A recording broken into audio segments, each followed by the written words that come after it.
I'm Lin-Manuel Miranda, and you're listening to Hard Knock Life. Well,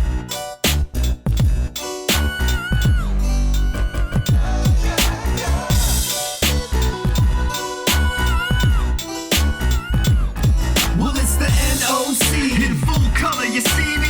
Welcome to Hard Knock Life. I am Keith Chow. I am Britney Monet. I'm Dom Ma. Welcome, everybody. Hey, it feels so good to do a podcast when there is a Disney Plus Marvel show in the air to talk about. It does. It's like, now we have some we don't have to make some bullshit up to talk about. We can just watch the latest Disney show and talk about that. I mean, we talk about other stuff. It's not that's true. just Marvel. Well, But you know yeah. what? Let's save the Marvel talk for later, because this is also the weekend in which a huge-ass movie opened in theaters, and Brittany, you actually took yourself to the theater to see it. Yes. Yeah, in the Heights. Yes. Lights up on Washington Heights. I bet that break. I'm sorry. Please, no one tune into this podcast to hear me sing any Lin-Manuel Miranda. What did you think of the movie? Well, first of all, what was it like being in the theater? It's weird because I still wanted to have like my soda and my cookie dough chocolate bite thingies that they have. So at no AMC. snacks? Did you decide no snacks for 2 hours? I did. I ended up getting it, but it was weird because I'm like, take a sip of my soda and eat one of my little cookie dough bites and then put my mask back on, and then it would get really hot in there. I don't know if their AC was out or they can't run it because they feel like it's gonna circulate more like germs or whatever. I don't know. Maybe you accidentally went into the 4D theater because, it's about the hottest day. Oh, that's You know right. what I mean? Like, yeah.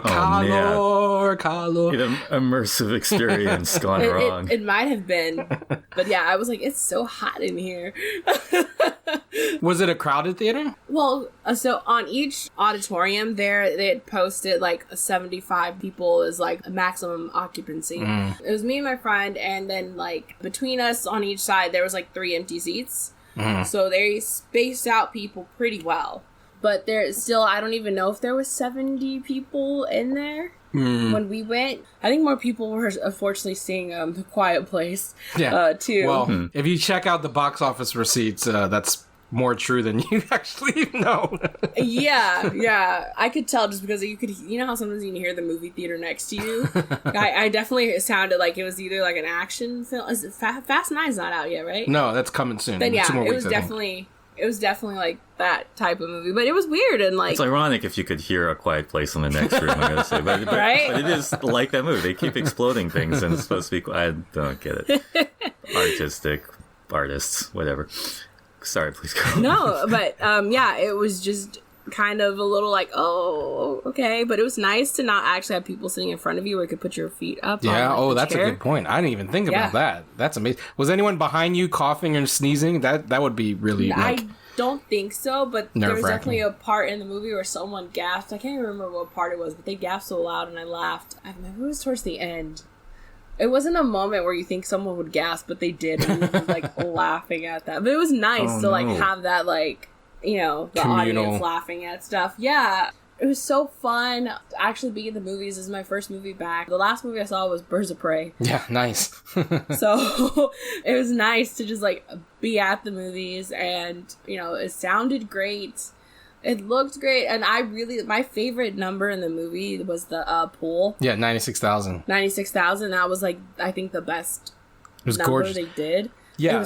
That was so done. That was done so well. Like, I was like, oh, cinema.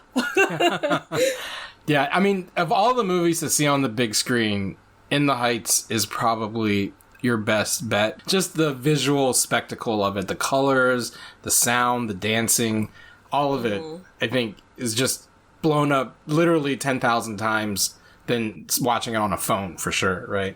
Fortunately, I have HBO Max on my big screen TV at home, so Yeah, we do too. it's like, it's not like I'm watching it on a tablet, so, but at the same time, I would love to watch that movie. Like, I think I joked that you should see it in IMAX, but I'm serious. Like, now that you've seen it, don't you think in IMAX that would just be like... It would have been better in IMAX. I do agree. We didn't see it in IMAX, but yeah, I was like, this would have hit so much differently in IMAX. Yeah. But it was still like fun watching it, and one, it's just fun because it's like, back at the movies, and then like it was also just something I didn't listen to In the Heights as heavily as I did Hamilton. or even like Bring It On. Sorry, Lynn. Lynn's fine, I'm sure, with those two at least, right? Like, at least you listen to his music. And so there's obviously some songs I recognize, and there are some that I'm like, oh, actually, that didn't make it into the movie that I kind of remembered. But it was nice to see a movie back, and then to see the trailer also for West Side Story, that was nice. Yeah. I'm really excited for that too. Speaking of musicals featuring Latinx people. Right. They knew their audience when they made the trailer. The only weird trailer that felt out of place was like another Matt Damon movie. I think it's called Stillwater, but it's literally like Jason Bourne, but make it like hick. Like, I hate to say it, but redneck Jason Bourne. Yeah, it's like, basically it's like Jason Bourne, but make it redneck. Like, that's what the trailer seemed like. I was like, why? What is this? The Bourne Insurgency, or the Bourne Insurrection. That'll be the next one. So, Dominic, I know that you still haven't seen it. Do you want to see it? Is it in your to-do list? I'm totally gonna see it. I was looking for a time to see it with the fam, like my mom and dad, or with my brother and his little nephews, because I got the impression it'd be a good family movie. Yeah. You can tell me about that. Give me the Common Sense Media review. And also, I'm not the guy who cares about spoilers at all. Okay. just talk. Well, considering it's a 15-year-old show, it's hard to spoil, right? Like, because of reasons like that. I mean, people get all up in arms about spoilers. It's just like, you could look it up. It's not a government secret. Yeah, like Hamilton dies at the end. It's not a plutonium shipment. What? Yeah. That's a big spoiler. Sure? Especially with the musical. It's like a concert. Like, Prince is gonna close with Purple Rain. That's spoiler. But you want to, it's how it happens that matters. Anyway, so yeah, no, I mean, it's definitely great choice to watch with the family. It is a beautiful family story, and who doesn't love singing and dancing? And to Brittany's point, the musical numbers are spectacular. Like, I don't think there is a musical number in the movie that doesn't take your breath away. From the opening in the Heights. The thing that I love the most is when Usnavi's Anthony Ramos is looking out the window and you see the reflection of the dancers. And then you get a sense of like, holy shit, like how many people are really out there? And then you go outside and it's like the entire block is covered in dancing and like amazing choreography. And then Usnavi joins them and it's like just the rush of that first opening number. Yeah. And this is the second time I've seen the film and I loved it more the second time, only because the first time I saw it, as a huge fan of the original Broadway show, my daughter and I both loved the original, and we were too like getting into like arguing about like characters that were cut, songs that were cut, that we couldn't appreciate the movie the first time we saw it. Because like Lynn and I talked about this in our interview. It was like the first time he read the script and he was like, Camila's not in the opening, which is Nina's mother. Like when Kevin Rosario walks in Jimmy Smith's and like there's no Camila, we're kind of like, wait a minute. What? Oh, Jimmy Smith's is in it? Yeah. I Princess Leia's dad is also Nina Rosario's dad. It was funny because people were like, as we were leaving the theater, there was like, who's Jimmy Smith's again? And I was like, I don't know if they heard me, but I'm like, he's in a Star Wars. And like, he's Leia's dad, and I don't think they heard fucking me. Organa. I know. I was like, how do you not know who he is? Well, and and I'm surprised that like, I mean, I don't know anyone's a West Wing fan, but it's President Santos too. Anyway, President Santos. So every musical number is brilliant, and the cast is amazing. Like, and again, as someone who loves the original cast, they are worthy successors to Chris Jackson, Mandy Gonzalez, Karen Olivio, Robin DeJesus. Chris Jackson's part is great in the movie, Chris Jackson makes a cameo. You saw the after credit, right? Yeah, of course. In the after the credits, there's a scene, and Sam Jackson shows up and recruits Usnavi to the Avengers. It's great. Yes. Cool. It's amazing. I would say watch it with your family. Your mom's gonna love it. Yeah, it's great. I loved it. So the point I was making, the first time I watched it, I was too kind of caught up in what got cut. And songs got rearranged and some people blah, blah, blah, blah. Second time I was able to just sit down, knew what was changed, and just appreciate it. Yeah. And it was so much a better viewing experience. Like having properly mourned the death of Camila Rosario and kind of like the truncation of the Nina Benny storyline, because one thing that gets kind of background, it is Benny and Nina's story. And the show is interesting in that the male lead and the female lead have parallel stories in the original Broadway show. Nina and Usnavi are the two leads, but they don't actually interact with each other. Like, Usnavi has his own kind of like story with Vanessa, and then Nina has her story with Benny. So it's like there's two love stories, but Nina and Usnavi are just friends. There's no like triangle or anything like that. Yeah. But for the movie, it was like they couldn't do that. They couldn't really flesh out the Benny Nina story, so they kind of backgrounded it, and I was a little sad about that because like all the songs that got cut from the film are the Rosario songs, right? Like the dad has a solo song in the show that he doesn't have in the movie. Of course, the mom's dead in the movie, so she has no song. And there's like two Nina Benny songs, or there's a Nina song that gets cut and a Nina Benny, like my second favorite Nina Benny song got cut, and I think I had some residual resentment around the first time I watched the movie. But it's great. But again, once you put that aside and then just appreciate what you do get, it's amazing. You should watch it. Are there new songs? Not in the show. He did write show? a new like credit song that hopefully will get him an Oscar so that Lin can finally get his EGOT. But there's no new songs for the like body of the show. I'm curious, Brittany, did you say they played the West Side Story trailer in the theater, or They no? did.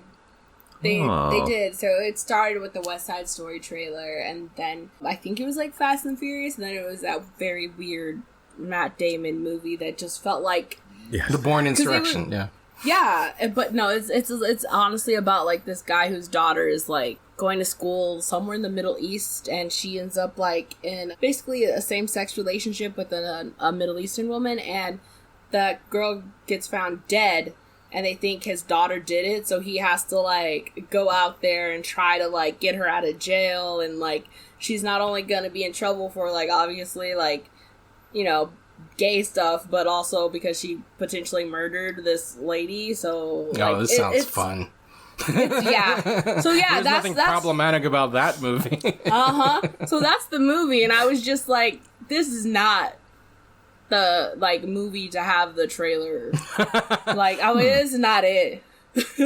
Interesting. But yeah, the other ones look great, and I'm really, really excited for West Side Story. So, you know, Yeah, I mean, fun. obviously this will be a better conversation if I've seen In the Heights. I was just wondering how this, does or doesn't inform the fact that they're making a new West Side Story by directed by Steven Spielberg of all people. Because I really like West Side Story. I mean, but of course, it's very old school, and subject to reinterpretation. What's great about the West Side Story trailer is that they didn't update it for like the 2020s, right? Like it still looks like it's set in the 50s, right? So that's kind of neat. It's like a period piece. So it's going to be basically like a remake of the original movie with Natalie Wood, but they actually have Latinx with actual Latin playing people this time, right? Yeah, other than Rita because Moreno. I think although Rita Moreno's in the movie, which is great. She's the store owner. Talking about like just upgrading to actually casting the Latinx people. Yeah. Like, well, before we move on to the to the topic at hand, I did want to touch on. And I said problematic, and there's been some conversation around some accusations of the film being colorist, in that most of the actors cast in the lead roles, in all of the roles, were light-skinned Latino actors. I don't think we are the right group to have the full conversation. That I would be remiss if we didn't at least touch on the discourse around the casting of the film. And there was a Root interview in which the journalist interviews John Chu, the director, and some of the cast members about a film that doesn't feature any dark-skinned Afro-Latin actors in any of the roles. And so have you been following that conversation at all? yes. So I know the journalist, their name is, I don't know their pronouns, so their name is Felice Leon. So like they do look very much like someone who people would think is just more like deeper African descent than Afro-Latinx. And like that's where I think the issue comes from, is that people, when they see Black people who look like that, they just assume they're just only Black and there's no, mix of, being Latin. And that's honestly where the issue comes from, is the assumption that,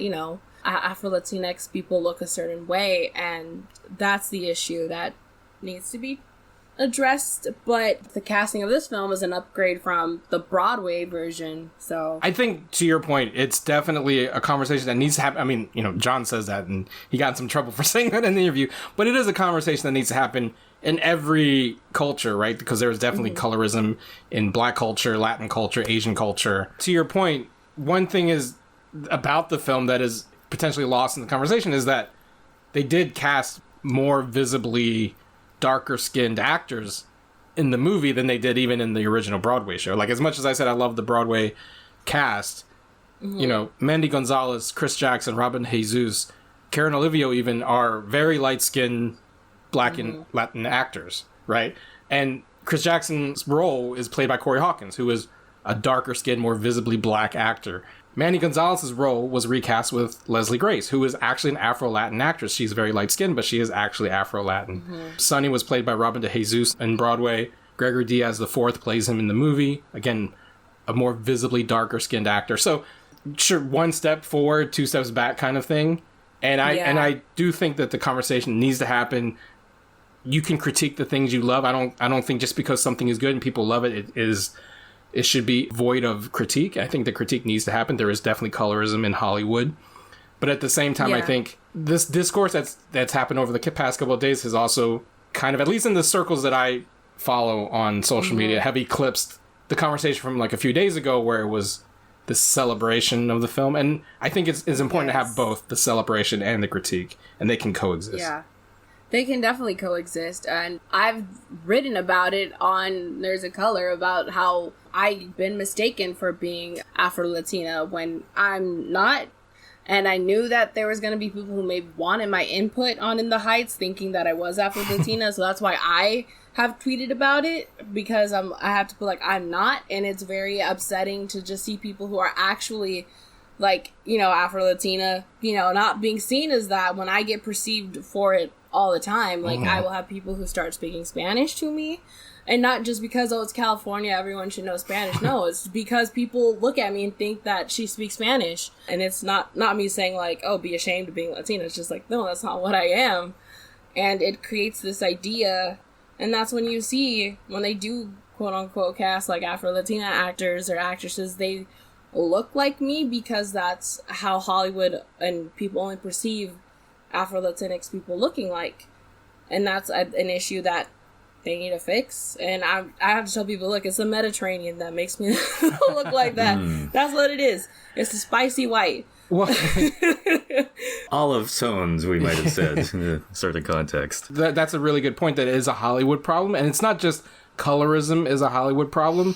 I think the fact that we're having this discourse around In the Heights in particular is a Hollywood problem because it's the only one-ism problem. It's not a colorism problem so much as it's an only one-ism problem, in that In the Heights, because it's the only Latino movie in theaters to this scale, right?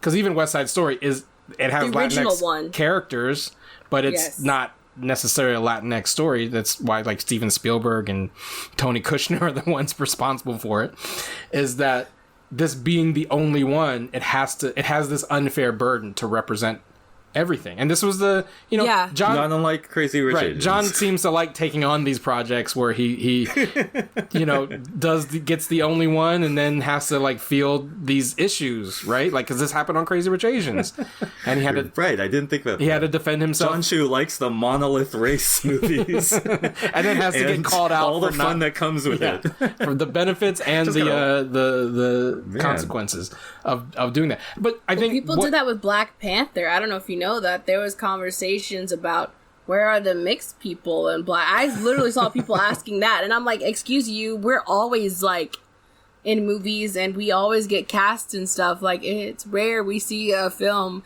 mainstream that is filled with dark-skinned Black actors who are not mixed, like, or at least don't look like they're mixed, So I'm just, there was that. I know it wasn't as big as like the colorism against dark-skinned people, but it was there, and it's just like, no, we don't need to be. It's hard to win, and I think it's hard to win when we have like to have a full win where we can just accept it and like bask in the glory of it as people of color, just because like we have so many things in terms of the film industry or entertainment industry where it's like being the first one of this is still an issue that like Yeah. People want it to be perfect, and when it's like, no, it's not going to represent every single black person or every Asian person or every Afro-Latino person or just the Latino person, just because there's so many of us and we're not a monolith, that is hard to, like, you know, represent everyone. The real, like, solution is to make more stories. Yes, make more stories. And that's but it's hard. How you do that, right? It's hard because then these movies, like, with Hollywood, are being seen as, oh, okay, well, our audience is ready for more films with Latinx people and Asian people and black people. Like, that's what those 3 movies were seen for, and that's the sad part, is that and I know I say we're going to wrap the conversation, but here we are, we're going still. But I will try to put a button on it here. To your point about box office, you know, because late stage capitalism, we have to show a movie's worth by paying for a movie ticket, and the box office receipts, we alluded to this earlier, you know, it's being couched in this, like, In the Heights open to disappointing box office because it earned only $11 million, and you know, it was projected to earn at least 20, and so it's half the expectation. So therefore, like you said, Brittany, like, all these conversations we're having about, like, representation, and there needs to be more Afro-Latin, and it's moot if Hollywood looks at the receipts and says, oh, we're not going to make any Latin movies because, you know, I thought Lin-Manuel Miranda was supposed to be a huge star. No one came to see his fucking movie, so we're not going to do any more Latin movies. Then where are we, right? That's the ultimate problem with Hollywood. I think the issue is writing on, sadly for the Latinx community, is it being a movie musical. And I think that if you are not a person of color who does not like musicals, most people have the perception that musicals are for white people and or rich people or, you know, whatever. Like, that's like the idea, I think, of where musicals come from. So it's a turn off. And then also musicals also have a connotation with being gay for men, and then it goes into this, like, a lot of, you know, unfortunately, homophobia within communities of color, just because of, like, the idea of, like, well, you're already one minority, why would you want to be another minority? You know? So that's unfortunately, like, and it's so sad that this one movie that, like, has all of these things riding on it that is just working against it. And it's like, you don't even have to watch the movie, just buy a ticket for it and just, like, you know, help it. Yeah, make a statement that we need more Latino movies. We need more movies featuring people of color writ large. So with that, let's focus on a show that's about white people. Yes. Because that's what people tuned in for. Or is it? Mischievous, chaotic people. He is a shapeshifter. Yeah. Well, that comes to play, I believe. So I will make a disclaimer that I have seen episodes 1 and 2. So forgive me if I jumble them up and I accidentally spoil things from episode 2. So how dare you spoil stuff for me? I've only seen episode 1, like everybody else, but I've seen episode 1 twice. Oh, so that makes up for it. You've seen it twice. It's just like me seeing 1 and 2. So I just want to put that out there in case I say something that I shouldn't say. Therefore, it's because I'm bragging that I've seen in advance of the second episode. Anyway. You'll create a variance which will disrupt our whole time stream and cause a whole big mess. So yeah, what do we think of Loki episode 1 and how it resets and redefines everything we've known about the MCU thus far? I think it just helps keep things still canon with, like, because they pretty much say, like, the timekeepers, they pretty much allow what they want to happen in the timeline. The timekeepers are Kevin Feige.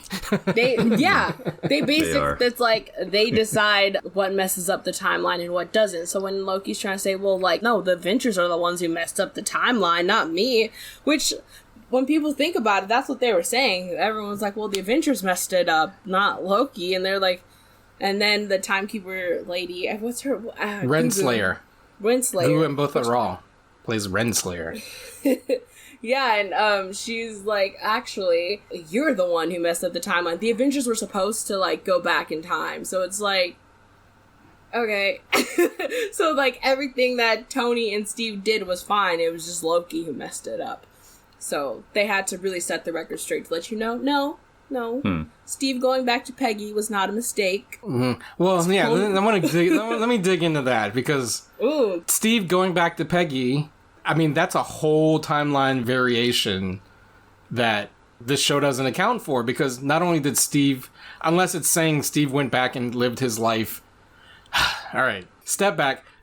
Hold on. Let's dig into the. This is how all conversations I about know, time right? travel And end none of up, us are dude. high right now. That's the problem. You're right. We don't even know what tense we're supposed to use. The controversy 2 years ago. When did Endgame came out? 2 years ago, right? Yes. Speaking of time When travel, Endgame yes, came out, there was this 2019. whole controversy between the directors and the writers, right? Like, the writers said, this is how it works, and the director's like, no, this is how it works. I sided with the Russos in that. So the theory, it's not a theory, but the writers say Steve, once he's returned all the Infinity Stones, he goes back in time to Peggy, and then basically lives out his life in our current timeline.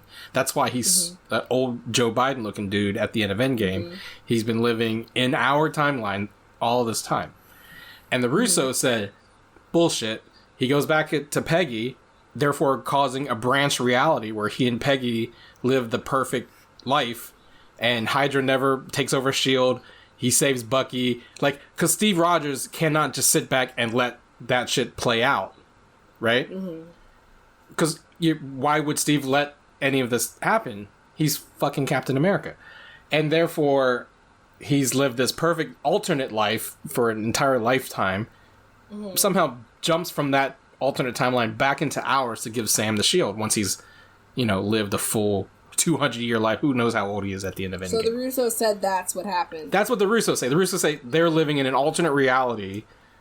He lives an entire lifetime with Peggy, and then some, probably, since he's a super soldier, and then decides to jump back into our world to give Sam the shield. And there's a theory that I've seen bounce around based on that in that perfect timeline, Sam Wilson's the Captain America, and that the shield that, Steve gives to Sam is actually Sam's shield from this alternate timeline. Anyway. Cool. And your preferred version of this, It's Keith, that is one. which? I prefer, because I love the MCU Steve Rogers so much that I also believe he could not just sit back and let events happen. Even if the time cops say they have to happen this way. He's like, fuck that. I'm Steve. He didn't even listen to the government when they said you can't interfere. He's like, fuck the Sokovia Accords. I'm going to save Bucky. That's what he would do. The time cops would say you can't save Bucky. He'd say, fuck you. I'm going to save Bucky. And that's just my Steve Rogers. But if the TVA is to be believed, they would never let that happen because that creates a multiverse, and they're trying to avoid the multiverse. Huh. That's true, but again, they said that there are certain moments that are the ones that set off it. So they made an Nexus example where points. it could be anything. It could be you being late for work and you're not supposed to be late for work. Like, that is... And that sounds like the most insignificant thing. So that's what they're trying to say. It could be like just little things that like, it could be a very insignificant point that they're like, no, we don't like it. They're going to stop that from happening. And then they let other things play out. So I don't know if they also have favorites. And I'm trying to remember if they're the same, if it's the same people that are in that one She-Hulk comic where Star Fox, I forgot what he did, but he did something where he messed up the timeline. Thanos' really hot, slutty brother. Right. Also has pheromone powers. Yes. I remember Star Fox. And he Just had like to say that. didn't he do something where he messed up the timeline and then like She-Hulk had to like go to like some court appearance because she was hanging out with him? Because I think she's the Renslayer is presiding over that case you're talking about. The Gugu and Mbatha Raw character. Okay, so isn't like so these are the same people, right? Wait, you're saying that first guy who got disintegrated was Star Fox? That'd be wild. No, I'm just kidding. That's not the thing, but that'd be funny. Where are you on this, Dominic? Like, do you even give a shit about time travel in the MCU? I think it's a bit much. And I read comic books. I'm way into them introducing a new cosmic authority. I don't care how many there are. Bring the aliens, bring the Celestials, bring the Eternals and the TVA or whatever. That's fine. And bring King the Conqueror, who, and who's coming? Who's actually Feige, coming? who looks like he's coming. Quantumania. But we can talk about that. What the point I'm getting is, I'm worried that the shows are becoming too much for Marvel heads. Just in that, like, we get the opening scene is just in the middle of Endgame. It's just in the middle of Endgame, and if you don't, and Endgame is already confusing if you haven't seen at least 6 of the other Marvel universes. There is no like context ramp up for who Loki the fuck is. There's just we're in the middle of this scene in the movie that came out 2019. Whoops, and now we're in a completely magical place. And so you're worried about the layman like not following. I'm not concerned like on the layman's behalf. I'm just concerned in like sort of for the sanctity of like. Sanctity is a stupid word. Just for good storytelling practice. By comparison, I went back and started to watch Daredevil season 1, just because I fucking love Daredevil. And I'm sorry I'm going on a tangent, but remember, the context for Daredevil was the first episodic Marvel show that may or may not have been attached to Marvel Universe, right?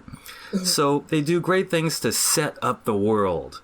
Let you know who the characters are, hint that the Marvel Universe stuff has happened without really explicitly saying it, and they do all this elegantly without fucking making you think, like, just, you don't have to be a deep insider, and you don't have to be, like, you know, a complete non-comics person, but they do the essential thing to set up the world and the character. And I didn't see that at all in Loki episode 1. How about compared to WandaVision and not Cap. Well, see, that's the thing. I mean, like, in WandaVision also starts in a surreal space. Falcon and Winter Soldier is the only one so far that's even tried to make, like, have the characters be where real shit is happening, you know? Like we've got a boat. That exists in the real world. We have money problems with the boat. That's like a real world problem. WandaVision doesn't even care. It starts in surreal magic world that you only have a chance of understanding if you're following Vision and Wanda. And by the way, again, this is all because the first 3 TV shows to roll out are with known quantity characters, are with characters that are previously considered side characters getting a top line. I'm still very excited to see Miss Marvel and Moon Knight. I think it's something about like the way they're kind of like checking off boxes. Like some people love Loki, so we gotta give Loki his top line series, but we're not.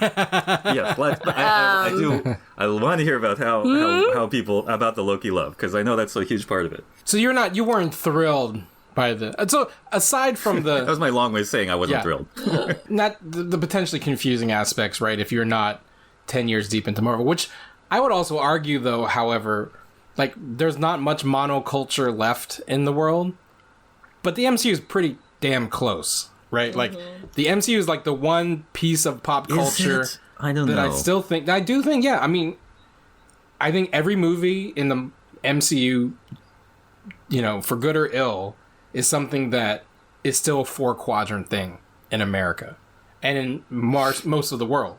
In that deep comic book nerds are into it as much as like elementary school kids.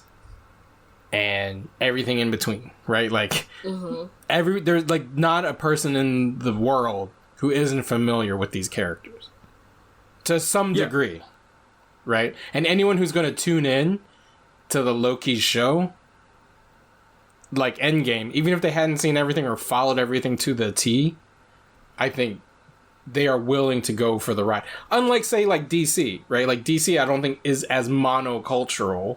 So, like, they can get away with weird shit like Legends of Tomorrow, where time travel... I like Legends of Tomorrow. Yeah, but, like, time travel and Legends makes no... Time travel in the Arrowverse writ large makes no fucking sense, right? Because how come Barry gets in so much shit for going back in time, but, like, the Legends... The Legends don't. Yeah. Well, like, there was an arc about them. I agree with that, and I want to say one more thing, and I'll stop babbling for a while, but I pretty much agree with that everyone has a passing familiarity with the characters, but still, and, like, this is why I think it's important, because the way, like, our pop cultural problem maps onto the political problem that we have in America is that it becomes very sidey. Like there are people who know what's going on in the Marvel universe, and then people who feel sort of put upon because they don't, but they just keep hearing about the fucking shitty things.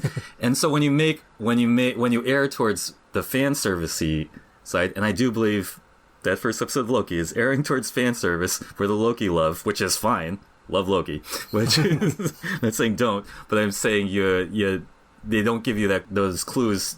They don't help the casual viewer like him for any reason because they're just joining like a serial, like in the middle of some movie you were supposed to see 2 years ago. They don't give you the context clue for who he is. And I think the other thing that complicates that too is that in the course of, what is that first episode, 45 minutes, 50 minutes? They have to do the work of 5 years of Loki movies, right? Because Yeah. he's the Avengers Loki at the beginning, to your point. Like, they drop us into the middle of Endgame when that movie was dropping us into the middle of Avengers from 2012.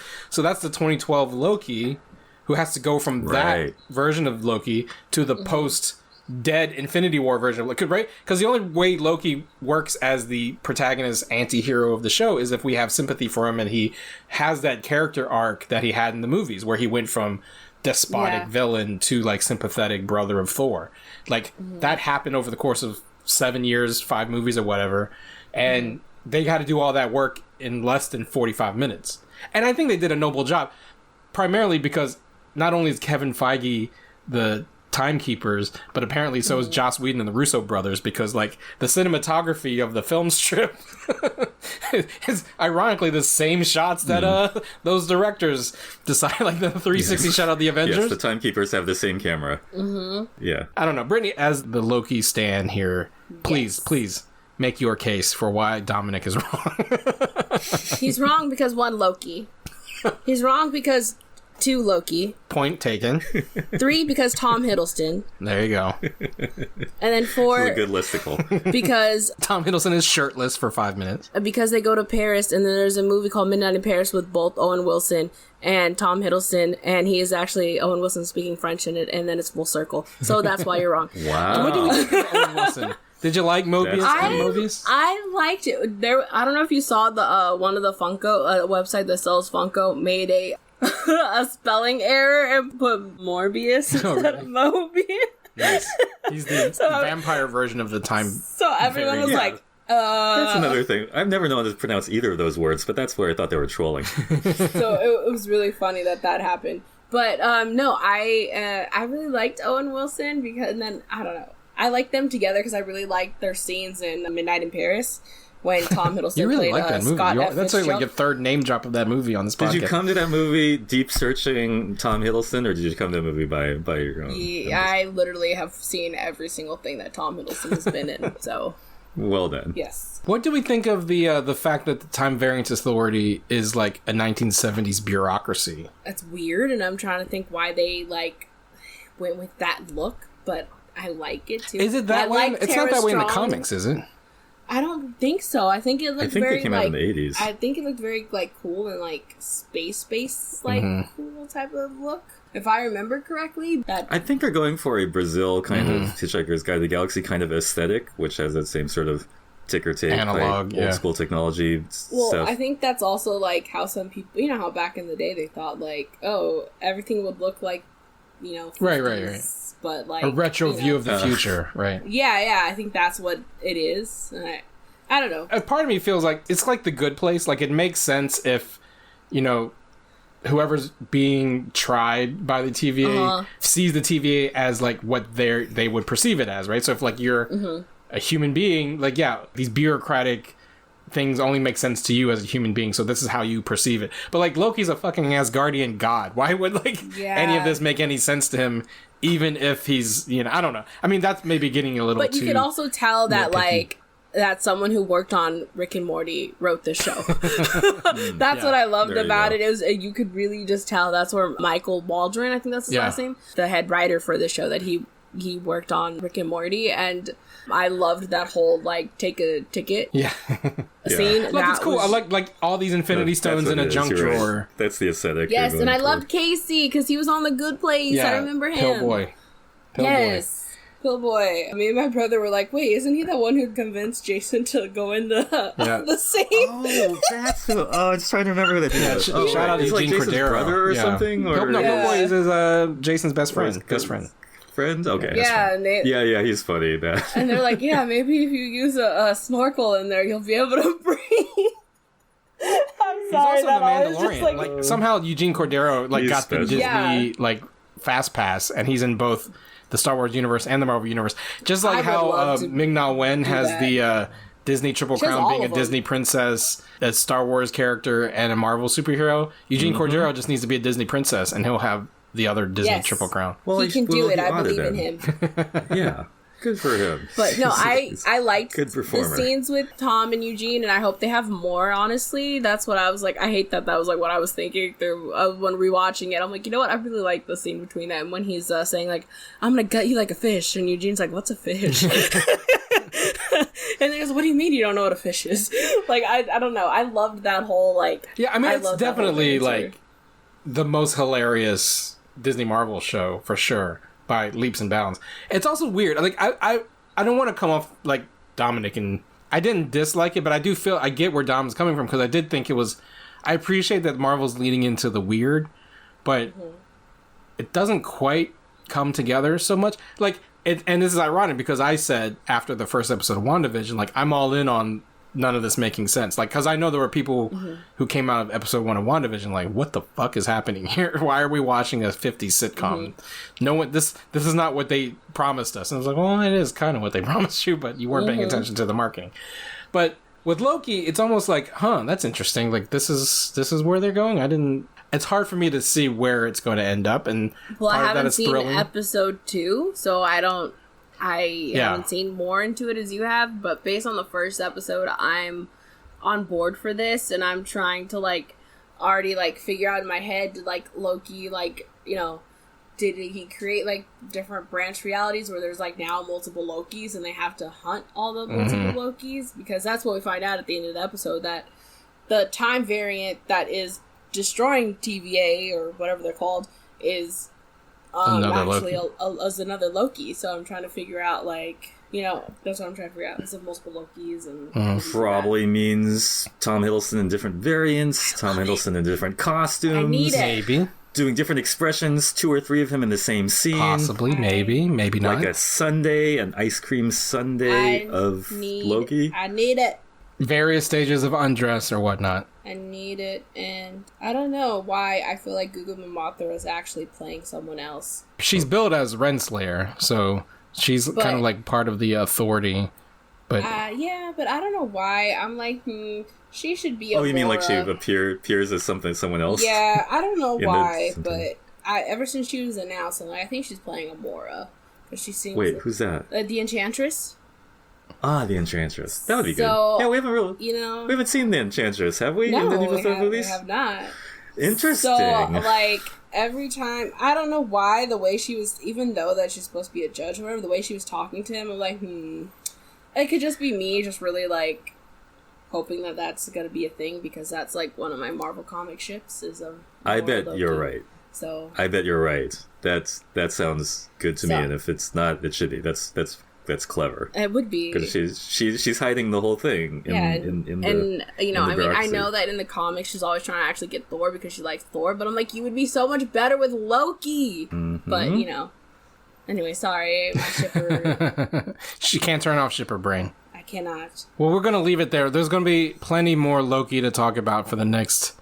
I don't know. Was it 9 weeks? Is it a 9-week show? 10-week show? I don't know. I don't know how many Lokis there are. But, you know, it's good to have a Marvel show to give us a guarantee episode of Hard Knock Life every week. So, with that, let's jump into what's nerd popping for everybody. Let's start with you, Dominic. What's nerd popping for you right now? Oh, what's nerd popping? They just previewed the Guardians of the Galaxy video game at E3. Yeah. I bet Jamal's writing about this right now, so that's hot as of this minute. Jamal is covering E3 for us. Yeah, and it's interesting. I mean, just to tangent into the video game problems for a minute. Like, I don't know if you guys knew, there was kind of a flap, not a really controversy, but let's just say a flap in fandom because the Marvel's Avengers game came out, and it just wasn't very good. It came out last year. It's not a great game. It's a big game without being really good. So the same people, basically, Square Enix and Eidos Montreal, are also doing this Guardians of the Galaxy game, which was long previewed, and now there's some clips from it online, and it looks interesting. Like, one of the main problems, like, unlike Marvel Ultimate Alliance, the great superhero game, which we talked about a little bit before, you get locked into playing one character, and the rest of your team kind of like floats around and also shoots robots with you. As opposed to Marvel Ultimate Alliance, you could like switch between characters and really feel like you were playing the team. Sorry, this is a long way of saying there's something essential about the Avengers that they didn't quite get in the Marvel's Avengers game, and I wonder if the same problems will carry over to the Guardians of the Galaxy game. This is only an issue because the bar was set so high by the Arkham Batman games and the Spider-Man games, which are like truly like well-written superhero games, beautifully written, like you're really immersed in the characters and you kind of you get something you don't get from the other media. So anyway, we'll see about this one. And they fight a gelatinous cube, which is gonna, like, I'm sure, you know, D&D fans will enjoy that bit of nonsense. As the non-gamer on the podcast, I think I've played parts of Arkham and I know the hype around Spider-Man. I thought the Avengers, the issue with that game was just no one liked the designs, but, you know, we'll see. Brittany, what's nerd popping on your end? So, as you know me, I like to buy books. And if you haven't seen, I bought really 2 new cool-looking books that, you know how Barnes & Nobles do those, like, special edition of, like, classic books, and they make them look really cool. So I bought one that's like classic ghost stories, and then the other one that's Bram Stoker's Dracula. Ooh. They look very cool and gothic, and I'm just very excited to Nice. read those when I finally get to it. That's kind of my thing this week. I was like, ooh, books, because I actually physically went inside of Barnes & Noble's. Wow, So, you're like breaking all kinds of like I COVID know. protocols. You're going to movies, you're going I'm to Barnes. fully vaccinated though, so Yeah, that's and good. I wear a mask. I just want to make that clear. Yeah, like, for sure. Like, I talked about this with my family all the time whenever we're out. And, like, you know, all the stores that we go to, they have, like, mask optional signs now. And so you do see people who are not masked and people who still are. But, like, we always say, 100% the people wearing masks are the vaccinated ones. Like, the people strolling around with no masks are probably not vaccinated. Yeah, that's gonna be the truth. Like, most of the people who are vaccinated are wearing masks just because, like, we know that we can still spread it. Right. That's right. And that's the thing. That's the point. It's just Yeah. it's a lower chance than it was before, but we could still spread it. We can still get it. And that's what people I don't have understand. asthma. The mask So- is not protecting yourself, it's protecting other people. And that's been true Yes. from the beginning. But, you know, Americans are stupid. As it's true for Spider-Man.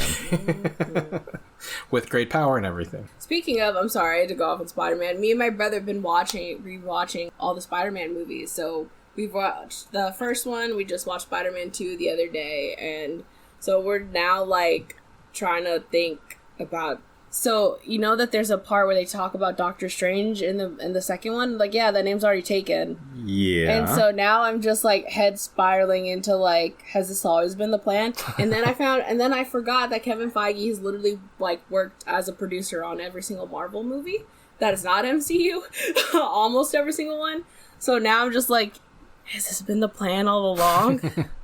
And like he's always been planning to bring in the multiverse, and oh my gosh, so yeah, my head, like we were like spiraling. I don't think they had that much of a plan. But, Okay, well, maybe it's just me being a but Gemini and weird things have overthinking happened. things and like trying to analyze it all. I'm like, what does this mean? I feel like I'm Charlie Day in that like. That would be a tremendous. Let's just play out that time reality. Because, like, that would be a hugely slow roll from Kevin Feige to be like, I'll produce these Spider-Man movies, but let the second one kind of peter out and not be that popular. All towards my ultimate plan that in 5 more years, I'll start another Spider-Man franchise as part of Marvel. That would be most incredible master plan in real human life ever achieved. I'm just trying to figure out though exactly because in the second movie, right? We go into it knowing that the Green Goblin is dead. But Yeah. Harry is hearing his voice, but we know that Harry has not yet taken the Green Goblin serum stuff that they created in the movie. So why is he hearing his voice? And why does this voice lead him into this weird, crazy room if it is not Norman Osborn from another timeline somehow communicating to Harry? So I'm like, is it his ghost that is talking to him? Because Harry is not yet psychotic. So when you rewatch Spider-Man 2 and like towards the end, is when, you know, he finds his dad's secret, like, Green Goblin cave, right? He's hearing his dad's voice, but we know he has not yet taken the serum to make him have the psychosis issues that apparently comes with that serum that makes you the Green Goblin. So I'm like, is it the ghost of his dad's voice? I think what it is, no one him? thought about comic book movies that deeply in 2002, and that's the problem. I don't know, but see, I got that you. movie, It that would part be always, like, was weird to me, even watching it when I was younger. I was like, but how does he hear his dad if, like, it's not a ghost and he has not taken that serum thing? But now, knowing that there's, like, this multiverse thing happening. They could definitely make that happen with a little skilled retconning. They have the technology. because it bothers me because I'm just like, there's no way he's having this psychotic episode that leads him to this like room. You know, just to come full circle, and we started this conversation talking about Broadway and In the Heights. Whoa. And Patrick Page, who's the current Hades in Hadestown, has a small cameo in the Heights. He's also the original Norman Osborn from Spider-Man Into the Dark, which was the Spider-Man Broadway musical. And Reeve Carney also in Hadestown played Peter Parker. Basically what I'm saying, Spider-Man Far From Home needs to have, if they're really going to be a multiverse, they need to bring in the Into the Dark actors as well, and bring Patrick Page as Green Goblin and Reeve Carney as Peter to really be a full-on multiverse. Hey, rough segue. What's nerd popping with you, Keith? Sorry, I went on that tangent, but I just thought about it. Well, when you guys get on Spider-Man, Spider-Man, I just take a back seat is all. That's a good one. That would bring it all together. That and just in general, why was that placed there? Why does the voice tell him to like follow me, Harry, or whatever he says? And then he discovers this Green Goblin stuff, and he's like surprised. Then you bring Sam Raimi, who is the person most likely to know what that was about. Who's also directing Doctor Strange 2. Back to direct Doctor Strange 2. It's all explain it full all. circle. Oh, okay. That all makes sense. Now you're with me. Time is a flat circle. Now you're with me. What is nerd popping with you, Keith? So just real quick, they launched the trailer for Masters of the Universe Revelation, which is the Kevin Smith created sequel to the old He-Man and the Masters of the Universe cartoon from the 80s, and it looks fantastic. I'm very surprised. I wasn't sure what to expect, and, you know, truth be told, I was, like, ambivalent about it, but now I'm 100% all in. The voice cast is out of this world. You know who's playing Skeletor in the new Masters of the Universe cartoon? Who? Mark fucking Hamill is Skeletor. That makes sense. That makes sense.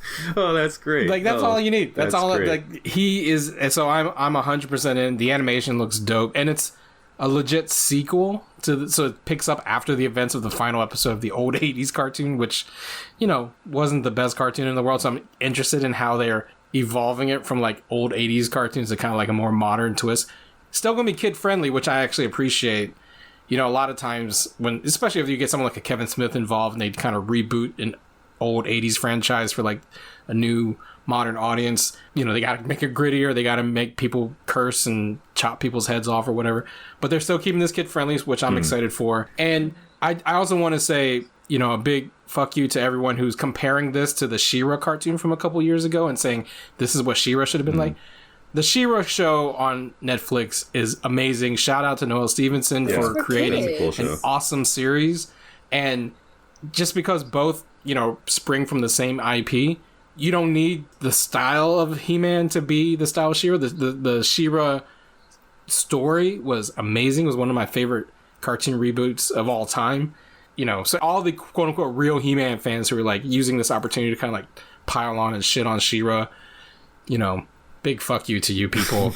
You can like both like I do, He-Man. Right? Like, I love this new He-Man show. It looks amazing, and I loved She-Ra. So, yeah. Anyway. Wait, no, Keith, let me ask you this. Like, I always thought of Masters of the Universe as a very, like, toy front universe. Like they had tons of characters, more so than G.I. Joe. Like, well, just because they had tons of characters that, like, the show couldn't even catch up with, and the show was like, you know, whatever. But they're always very forward with the characters. How many thousands of dollars are you going to need to get all the thousands of action figures that are going to come out of this reboot? Yeah, I mean, well, you know, there's got to be at least 2 billion of them, well, right? you know, I've told the story now like 3 times on the Shelf Conscious podcast, which is my new action figure friendly podcast, in that I was a huge Masters of the Universe fan as a kid. I literally had, to your point about all of the characters, at least from 82 to 86, I had literally all of them. That's a lot. And that is a lot. And then when I turned like 14 or whatever, Mom had a yard sale, and she was like, I'm going to sell all your toys. And I was a idiot 14-year-old, like, who was too cool for school, was like, I don't care. And they sold them like $100 for the whole box. And like at the time I was like, oh, I got $100 for it. And now your $1 billion point is if we had held on to those for the last 40 years, perhaps I wouldn't need to be doing this fucking podcast. I'd be rolling in dough, yeah. If I kept my He-Man toys, you'd never see me again. So I'll stop singing. I am sorry, everyone listening to Hard Knock Life. Oh, that's a good one. Dominic, how can people find you on the internet? I'm Dama, DOMMAH, on Instagram or Twitter. Britney? You can find me at Hi Britney Monet on Twitter, Instagram, and I also did the Black Lightning podcast. Follow us at BL_podcast. Just recorded our very last episode with actually one of the actors on the show. Played Devontae on the show, if you were very familiar with it. But we do have an announcement coming. I don't know. But you've already announced on the podcast. It's on here, which I've announced on here, but like, I don't, if people Clearly don't listen Andy to both Babak of does these, not don't know. listen to Hard Knock Life. No, because he hasn't heard. But yeah, we're going to be doing the Naomi podcast, and the Black Lightning podcast is going to switch over to at Naomi podcast. So if all of a sudden you're like, wait a minute, I was following Black Lightning podcast, and then now this is Naomi's because we changed everything. Cool. And it's going to be the same thing with the feed. So if you're already subscribed to the Black Lightning podcast, you are going to already be subscribed to Naomi podcast. So, and that's where the Lituation Room also, because we're technically doing 2 shows now. Awesome. So yeah, that's what I got going on. You can find me on Twitter at @TheRealChow, _real_Chow, and follow me on Instagram at RealKeithChow.